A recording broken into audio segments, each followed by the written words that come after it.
दोस्तों पहले आप इनसे मिलिए। ये साउथ के सुपरस्टार हैं, इनका नाम है दर्शन। आजकल ये जेल में है। जेल में क्यों है मैं आपको वो बताना चाहूँगा। दरअसल इन्होंने एक लड़के की हत्या करवा दी है। लड़के की हत्या करवाने से पहले इन्होंने पहले उसके साथ टॉर्चर किया, उसके बाद में उस लड़के की हत्या करवा दी, उसके बाद में उस लड़के की लाश को नाले में फेंकवा दिया। अब इन्होंने उस लड़के को मरवाया क्यों और उसकी लाश को नाले में क्यों फेंकवाया? इतने बड़े सुपरस्टार हैं, आम आदमी को क्यों मरवा रहे हैं? तो दोस्तों मैं आपको बताना चाहूँगा कि हुआ क्या था। इनके फ्रेंड हैं पवित्रा सोशल मीडिया पर एक्टिव रहती हैं और वो टीवी में फिल्मों में काम भी किया करती हैं। वो इनके फ्रेंड हैं। अब क्या होता है, एक रेणुका स्वामी नाम का एक लड़का होता है, वो पवित्रा के बारे में सोशल मीडिया पर अभद्र भाषा में बात करता है, उनके बारे में गलत लिखता है। अब ये वाली बात पवित्रा तक पहुंच जाती है और वो साथ के साथ पवित्रा जी को मैसेज भी करता है गलत। अब ये बात उनके बॉयफ्रेंड को दर्शन को पता चलती है कि भाई मेरी गर्लफ्रेंड के साथ में ऐसा कोई लड़का कर रहा है, उसकी इतनी हिम्मत। तो ये क्या करते हैं, उसको उठवा लेते हैं, उसको मारपीट करते हैं, उसको फेंकवा देते हैं।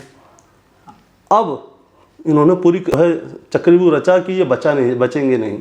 लेकिन होता क्या है दोस्तों, कानून के हाथ से कुछ भी नहीं बच सकता।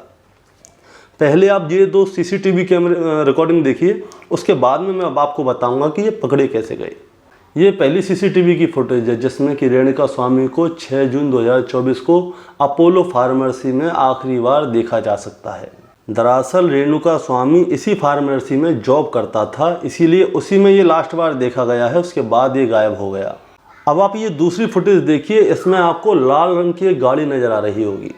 ये दोस्तों मौका वारदात वाली जगह है और जहाँ पे ये लाल गाड़ी आपको घूमती हुई नज़र आ रही है, ये लाल गाड़ी बताई जा रही है ये साउथ के सुपरस्टार दर्शन की है, जो कि रेणुका स्वामी की डेड बॉडी से थोड़ी ही दूर पर कैमरे में कैद हो गई थी। अब यहाँ पे प्रश्न ये उठता है कि आम से दिखने वाले 33 साल के रेणुका की दर्शन से क्या दुश्मनी थी कि दर्शन ने रेणुका की हत्या करवा दी, और रेणुका की मौत से दर्शन और पवित्रा का क्या कनेक्शन है। अब दोस्तों यही जानना बाकी रह गया था। अब मैं आपको बताना चाहूँगा कि बेंगलोर पुलिस ने जब इस हत्याकांड का खुलासा किया तो लोग कुछ उसी तरह से चौंक गए थे कि जिस तरह दर्शन और पवित्रा की मूवियों का क्लाइमैक्स आता है तो लोग चौंक जाते हैं। दरअसल 9 जून रविवार की सुबह लोगों को एक नाले के पास में एक लाश नज़र आती है जिसे कि कुत्ते नोच कर खा रहे थे। तो लोगों ने क्या किया, पुलिस को फ़ोन कर दिया। अब पुलिस आती है तो देखती है कि नाले के बगल में एक लाश पड़ी है जिसे कुत्ते खा रहे हैं। तो पुलिस ने सोचा कि शायद किसी ने इस नाले में कूदकर आत्महत्या की होगी। अब पुलिस उस लाश को लेके चली जाती है, उसका पोस्टमार्टम करवाती है। पोस्टमार्टम करवाती है तो पता चलता है कि ये किसी ने आत्महत्या नहीं की बल्कि ये मर्डर हुआ है। दरअसल दोस्तों उस लाश के ऊपर बहुत सारे जख्म के निशान थे। तो बताया जा रहा है कि इसे मारने से पहले इसे बुरी तरह से टॉर्चर किया गया है और उसके बाद में इसकी हत्या की गई है और उसके बाद में इसे नाले में लाके डाला गया है।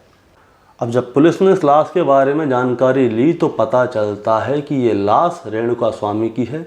उसकी मां ने इसकी गुमशुदगी की रिपोर्ट चित्रदुर्ग में दर्ज कराई थी।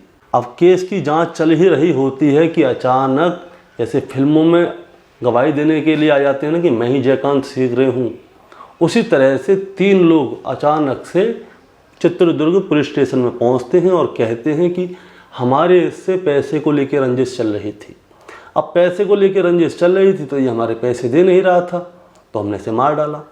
तो पुलिस को थोड़ा शक होता है कि ये 3 लोग अपने आप ही आ गए अपनी मर्डर मिस्ट्री को सुलझाने, हमने तो उनको बुलाया नहीं और इस लाश से इसका कोई संपर्क नहीं है दूर तक। तो पुलिस क्या करती है, उन 3 लोगों को रिमांड पे ले लेती है और उन 3 में अच्छी तरह से मार लगाती है और फिर उनसे पूछती है कि सही बताओ तुम्हें किसने भेजा। अब ये 3 अपना भेद उगल जाते हैं। दरअसल जब इनमें मार पड़ रही होती है तो पुलिस इनसे बार पूछती है कि बताओ तुम कैसे आए, सही से ये बताओ इसे किसने मारा। जब इन लोगों के साथ पुलिस सख्ताई दिखा रही होती है तो पुलिस के सामने ये 3 लोग राज उगल देते हैं। वो कहते हैं दर्शन और पवित्रा इन लोगों के कहने पे हमने इसकी हत्या की है। अब इन दोनों का सुपरस्टारों का नाम इस केस में जैसे ही आया पुलिस ने तुरंत दर्शन के पास संपर्क किए। पहले दर्शन बता नहीं रहा था, लेकिन 3 गवाह हमारे पास हैं पुलिस के पास, तो उन सब ने बताया कि पहले रेणुका स्वामी को उसके केमिस्ट के बाहर से उठाया जाता है, उसके बाद में उसको मैसूर लेके जाया जाता है, जहाँ पे कि दर्शन का फार्म हाउस है। वहाँ पे उसको बहुत देर तक टॉर्चर किया जाता है। उसके बाद में उसकी मौत हो जाती है, तो उसे उठाकर उस नाले में लाके डाल दिया जाता है। तो दोस्तों, मैं आपसे यही कहना चाहूँगा कि जो रियल लाइफ में हीरो है वो हमेशा रियल लाइफ में भी हीरो हो, ऐसा ज़रूरी नहीं है। इसलिए अच्छे लगते हैं हीरो, अच्छी बात है, लेकिन उनके नक्शे कदम पे चलना अच्छी बात नहीं है। तो आपका क्या कहना है इस रिपोर्ट के बारे में, आप ज़रा हमें कमेंट में बताइएगा। हम आपसे दोबारा से मिलेंगे। नमस्कार।